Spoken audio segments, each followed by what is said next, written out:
Hello and welcome to News Minute. We are today joined by Tamil Nadu Industries Minister. He is also the Minister for Archaeology and Tamil Culture, Mr. Thangam Thennarasu. Thank you so much for speaking to us. So, there is a lot of interest among our viewers, readers about Keezhadi excavations.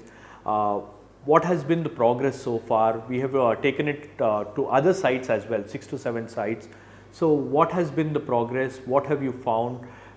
Is there any new revelations that we can expect? I'm very happy to know that there are a lot of interest generated to know more about the excavations going in Tamil Nadu. As you know very well, Tamil Nadu government is very keen in taking up the excavations and related activities further. As you know, the Keezhadi excavations were quite revealing. It actually paved the way to establish that the Tamil writing system, the Tamili, dates back to 6th century BC. That was one wonderful finding, which was again followed by the excavations in Sivagalai. We got some substantial evidence to support this claim. Then came Adichanallur. One interesting finding we found was in Mayiladumparai. This is with respect to the Iron Age, the start of Iron Age in this part of the country when compared with the Gangetic Plain or with the other parts of the country. We have some conclusive evidence to show that the Iron Age in Tamil Nadu can be dated back to 1172 BC. That is a wonderful finding which was scientifically established. So, in those lines, we are now pursuing our activities further down.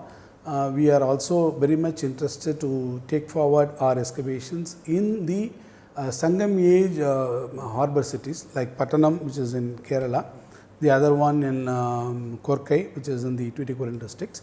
We are also on the trail of the expeditions made by our Tamil kings towards the north and on the other countries. So, these are we have some fabulous plans and for future. So, like you announced that you are taking excavations to other southern states to try and understand and trace our origin. What has been the progress? Like, have you reached out to the governments in southern states? Are they also excited about this? Yeah, we have now taken it up with the respective governments, be it Kerala or with Orissa. We are also in touch with the scholars over there. So, our archaeological department officers as well as our consultants are already in touch with the scholars in these respective places. We are now again, we need to get clearance from the governments in order to have a joint collaboration or cooperation to take it further forward.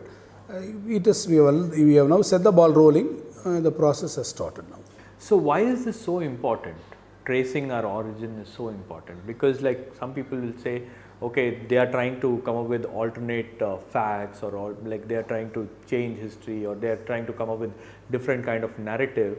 So, what exactly is the idea of doing all this? We want to put the history right. So, that is our. So, it begins from south. It begins from south, undoubtedly. The history of India should have been written from the banks of Cauvery, not from Ganges. So, it has already been established or it has been repeatedly told by the scholars, not only by me.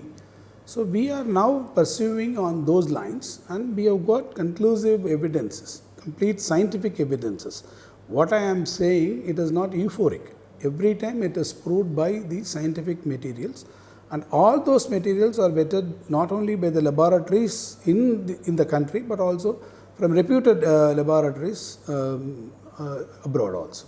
So, how are we going to take it forward to the next generation in schools, colleges, in museums, both international and domestic museums? What are actually there are a lot of interest. I was very happy to see that the young generation, they have evinced keen interest in knowing about these excavations or the history of Tamils, our origin, the actual civilization aspects and other things. So, already it has been taken care in the syllabus of the textbooks. It is not confined only to the textbooks. We would like to take it in a larger scale. So, in this process, we are now establishing a site museums in both Keezhadi as well as in Thennarasu. essentially for giving more information on the Vaigai civilization as well as the Purnai civilization. So we are taking it up in different levels now. So, like you said, there is a lot of public interest. A lot of people are interested in knowing about Tamil culture, history, archaeology. How are you going to tap into, all of this? Like, how are you going to take it forward? Because today's generation is about Instagram reels and tweets and Facebook posts. Like, how are there any measures or are there any initiatives that we are trying to take to reach out to yes, we have many plans. When I am putting a tweet saying that this was unearthed in, and even if I put a very small photo or a piece over there, it receives tremendous response. It shows the actual interest. This is cutting across the party lines, cutting across the other barriers. Everyone is showing a lot of interest. So in order to reach them, we have got some plans, how we should really take it forward to the younger generations. We should also make them understand what exactly it is. So through pictures, demonstrations. So like tourism department brought in a lot of social media influencers. Are you planning to do something like that? We are now in talks with our, we are now thinking in terms of bringing in a new circuit for this tourist map and other things. We have many plans in fact. Right, sir. Thank you so much for speaking to us. It was a pleasure talking to you, Mr. It is my pleasure indeed. Thank you so much for the opportunity. My wishes.